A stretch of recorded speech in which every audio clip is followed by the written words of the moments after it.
What's up, Chiefs Kingdom? Welcome to this special halftime show on KC Sports Network and BJ Kissel. That is Kent Swanson, and the Chiefs are up 16-3, absolutely dominating the trenches on both sides of the ball. And we're going to break it all down, and we might be joined by a special guest here in just a few minutes. But, Kent, what stood out to you during a beautiful first half? You guys talk about the defense. That's it. I mean, the defense was outstanding. This is the number one statistical offense in the National Football League, and Frank Clark, Chris Jones, L'Jarius Sneed. Oh, who'd you say first again? Frank Clark. Okay. Chris Jones, L'Jarius Sneed, Charvarius Ward with an interception. I mean, all kinds of plays that they made. We had a lot of dudes making plays this week or this first half, and you know that was a dominant performance from them. You said Frank first, right? Yeah, I did say Frank first. I mean, dude, there's so many good plays being made across the board. That was one of the best defensive performances we've seen in the Steve Spagnuolo era, I think. Things change. When you can get pressure, everything becomes much easier. We're seeing the guys in the back end.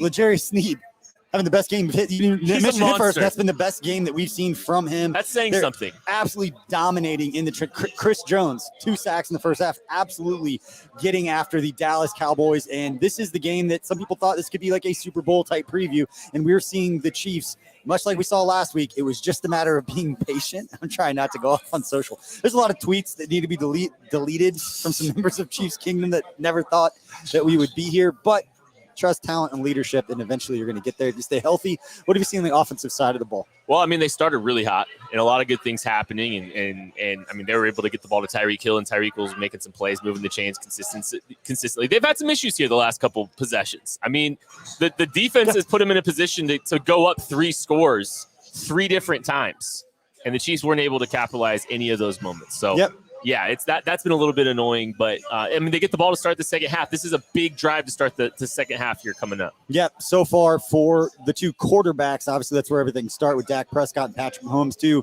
MVP candidates coming into this game. Dak Prescott, 13 of 21 for just 68 yards. Dominant. 3.2 yards per attempt. That is crazy. Patrick Mahomes, 11 of 18 for 130 yards. And then Clyde Edwards-Helaire, 7 carries, 30 yards, and a touchdown as he gets back into the action. We told you a special guest was going to be joining us, and that special guest is going to join us right now. Mr. Time of Possession. Yes! Josh Briscoe. Let's talk about it, man. Listen, I just want you guys to know, and if there are any children watching right now, I do plan on doing some light pointing and some light taunting here today. So just if you got an NC-17 this, I don't want anybody to get in trouble. It's a family-friendly show here, Josh. I thought that from the bar with drinks and alcohol all over the place. I thought that comment was actually going to be about your new haircut, but yeah, I got a fresh cut. I'm just trying to grow up and be like you, Kent. You're doing great, buddy. Looks very Tucker-esque. Thank you. Yeah, I'm also trying to be like Tucker. That's right. So, Josh, what stood out to you? We just went through really, really quickly on the offensive and defensive side of the ball. What stood out to you in the first half?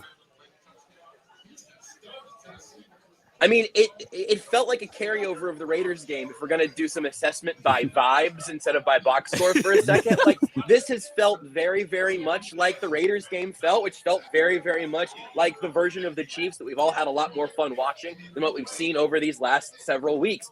Even like to hone in on a specific thing or to make Kent start drinking during the show. But like McCole Hardman's drop earlier in the season, that's picked off and maybe run back for a little while. Like that's just sort of how that's perpetually gone during the bad luck stretch. And those aren't falling that way right now. And everything else looks good. You got a fun Travis Kelce rushing touchdown afterward that we might not have even seen if Hardman would have had that ball go off his hands with the bad juju of a couple of weeks ago. So it's been fun, and it's felt real, and it's felt like a consistent carryover from last week, which was the thing I was most interested to see today. I found it funny, you know, we talk about the turnover luck and all the issues the Chiefs have had, turn the ball over. Chiefs turn the ball over right at the end of the first half. They leave the door open again for the Cowboys to potentially go out and make this a game again.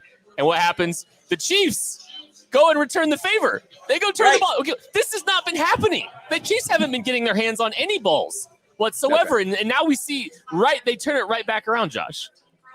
Well, yeah, and again, I think I remember talking about this right before it started turning, so I can give myself some credit. But, like, looking at the pass rush and getting Chris Jones predominantly on the inside, getting a healthy version of Frank Clark playing his best football, at least in the last year and a half, and maybe his best football in Kansas City. We'll see how that plays out over the next few weeks. You start then seeing some actual investment there from Jaron Reed and Derek Nottie getting healthy and all of those guys coming together in the pass rush. I just think they've been the domino that wasn't falling throughout the first half of the season or whatever that it now is. And all of a sudden you see some forced throws that then the defensive backs are taking advantage of. Like, it really does feel like everything's coming together.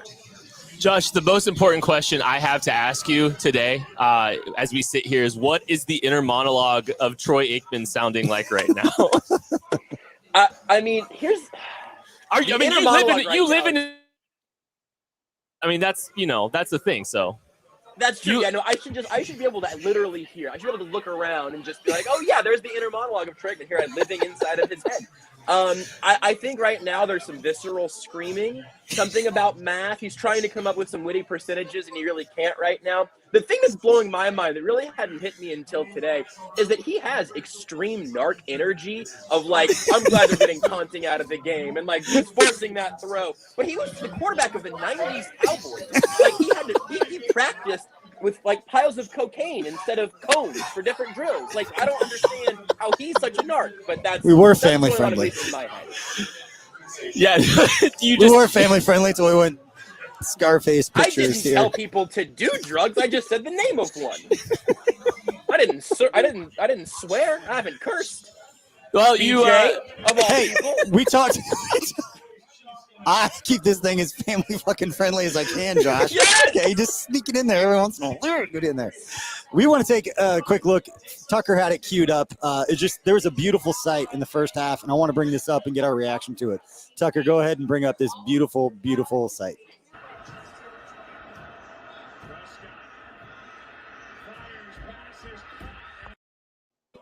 In case you missed it, what are we watching? Watch the left tackle. Watch Frank Clark on the right side of the Chiefs defense. We're gonna watch it again. Okay.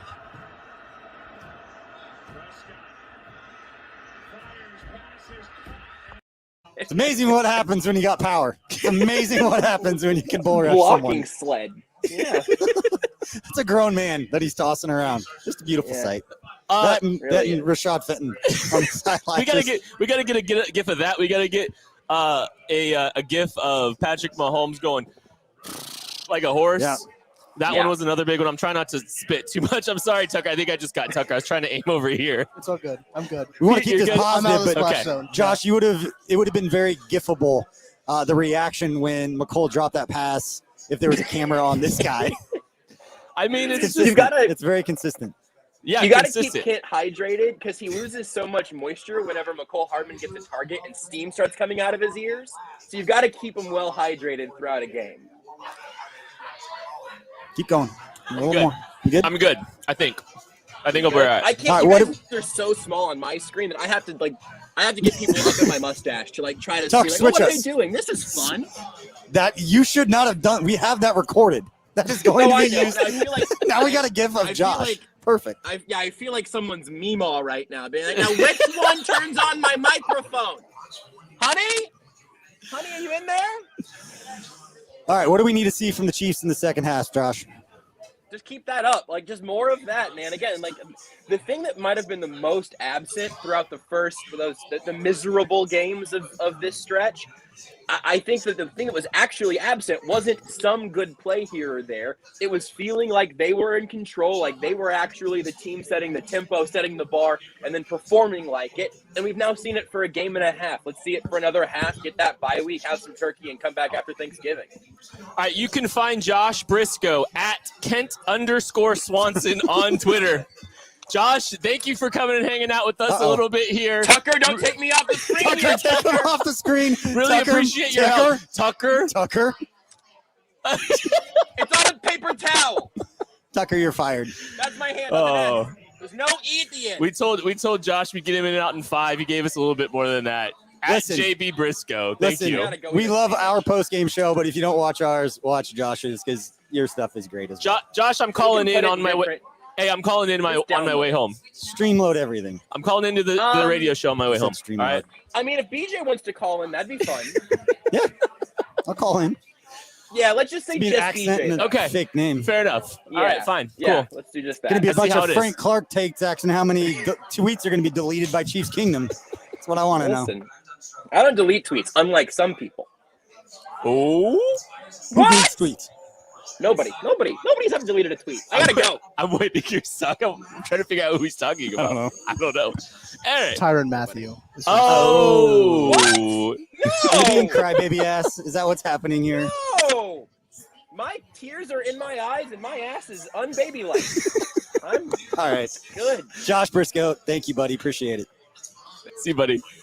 All right, Chiefs get the ball to start the second half. For me, keep the crowd into it. Yeah. Felt like the momentum was starting to shift, and then Charvarius Ward went all Mooney at the end of the first half, got the interception. You've got the momentum going back in. Come back out, drive down the field. I don't care if it's a big play. I don't care if it's one of those 13-play drives. Go down there, punch it in. I think this game could be wrapped up pretty quickly the way that they are getting after it. Any points to start the second half is massive because a field goal gets them 2 touchdowns and 2 2-point conversions up, which is huge. A touchdown wins this game. The game's over. They go down and score. The game is over. The way they've been getting pressure, I should say, like that clarifier. If all of a sudden Cowboys do something, the Chiefs aren't getting pressure the way they do, anything could happen because Dak Prescott, obviously, still a good player. CeeDee Lamb still can go out there and make plays. Tony Pollard, I know Zeke got banged up a little bit. Tony Pollard is probably the best backup running back in the NFL outside of what's in Cleveland and Dearness Johnson. Yeah, no, he's very good. And I mean, look, the Cowboys still have a lot of offensive firepower without, He didn't even catch it. I heard it. I'm trying to get a professional show done right before the game starts. The second half starts. But hey, look, this is a good team, but I think the Chiefs go out and score a touchdown, the game's over. I really do think that. A 3-score lead, it's gonna be tough to overcome. Okay. I don't do well with this. It's very uncomfortable when you just said you wanted a stares at me. professional show, so I was trying to make a professional show. I tried to set you up and you just stared at me. Yeah. I'm going to open up that bottle here in a second. All right, that's going to do it for the KCSN halftime show. I'm just going to go ahead and take over this man's job. Thank you so much for watching. Be sure to catch the KCSN postgame show right after the Chiefs' victory over the Dallas Cowboys. We'll catch you later. And don't forget to subscribe and retweet, and you win a Frank Clark football, potentially. Find it.